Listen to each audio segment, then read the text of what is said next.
ফেরাউন জালেম হলেও আসিয়ার সাথে সংসার করে গিয়েছে। কারণ ফেরাউন জালেম হলেও সে কিন্তু আসিয়াকেই ভালোবাসতো। আসিয়া থাকার পরেও কিন্তু ফেরাউন অন্য কোনো নারীর সাথে সম্পর্কে জড়ায়নি।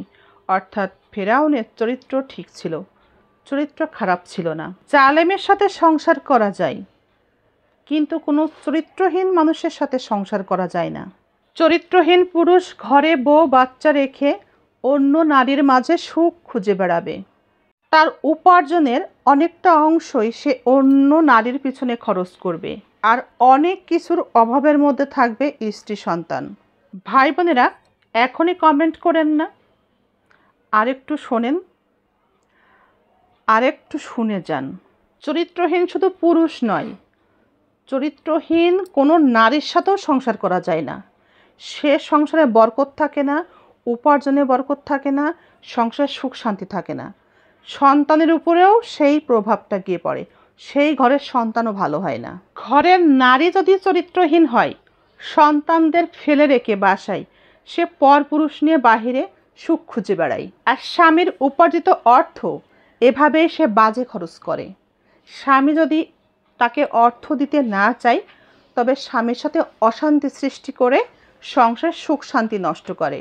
এটা হচ্ছে চরিত্রহীন নারীর প্রধান লক্ষণ, বাজে লক্ষণ যাকে বলে। পর পুরুষে আসক্ত এই ধরনের চরিত্রহীন নারী পুরুষ কখনো কাউকে সুখী করতে পারে না। শুধু কি স্বামী স্ত্রীকে, সন্তানদেরকেও সুখী করতে পারে না, ভালোভাবে মানুষ করতে পারে না, এমনকি বাবা মায়ের দিকেও তাদের নজর থাকে না। কিছু বেয়াদব অভদ্র নারী আছে, পর পুরুষের সাথে মিষ্টি ভাষায় কথা বলে, অথচ নিজের স্বামীর সাথে ছ্যাঁচড়ার মতো কথা বলে। এরা যে পুরুষের ঘরেই সংসার করতে যাক সুখী হয় না। যে নারী তার স্বামীর কথা মতো চলে, স্বামীর করা নিষেধ বারণ সবই মেনে চলে, স্বামীর কথা মতো ওঠে বসে, স্বামীর কথা মতোই জীবন পরিচালনা করে, সেই নারী শ্রেষ্ঠ নারী।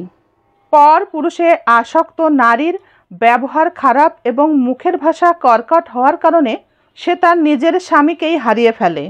যে নারী নিজের স্বামীর কথা শোনে না, পরকীয়া করে, পরপুরুষের কথা শুনে, মা বাবার কথা মতো চলে, সে নারী যে পুরুষের কাছেই যাক না কেন সুখী হয় না, কোনো পুরুষকেও সে সুখী করতে পারে না। এসব নারীরা পরকীয়া করে, তারা কখনোই স্বামীর কথা মতো চলে না।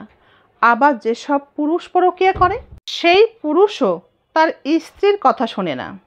অভদ্র নারী, বেয়াদব নারীর তিনটি লক্ষণ: সে কখনোই স্বামীর কথা মতো চলে না, সে সবসময় মুখে মুখে তর্ক করে এবং তার যা ইচ্ছা সেটাই সে করতে চায় এবং করেও।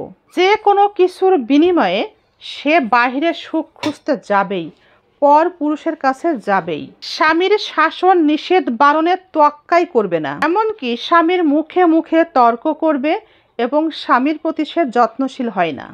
স্বামী কিসে কষ্ট পাচ্ছে, স্বামীর কোথায় সম্মান নষ্ট হচ্ছে, স্বামী কোথায় কিভাবে ক্ষতিগ্রস্ত হচ্ছে, এসব বিষয়ে সম্পূর্ণভাবে সে থাকে উদাসীন।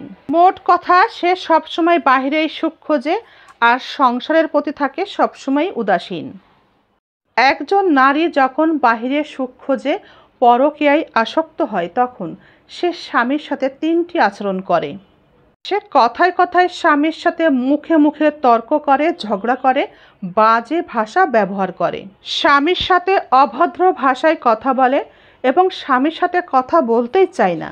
মনে রাখবেন, যে নারী স্বামীর কথা শোনে না, আল্লাহর হুকুম পালন করে না, পর পুরুষের সুখ খোঁজে, এই নারী নিজের সংসার নষ্ট করে, নিজের জীবন তো নষ্টই করে, আরও একটা পরিবারের সুখ শান্তি নষ্ট করে। তাই এই নারী কখনোই জান্নাতে যাবে না। নবীজি বলেছেন, যে নারী স্বামীর কথা শোনে না, স্বামীকে সম্মান করে না, আল্লাহর হুকুম মানে না, সে জাহান্নামে।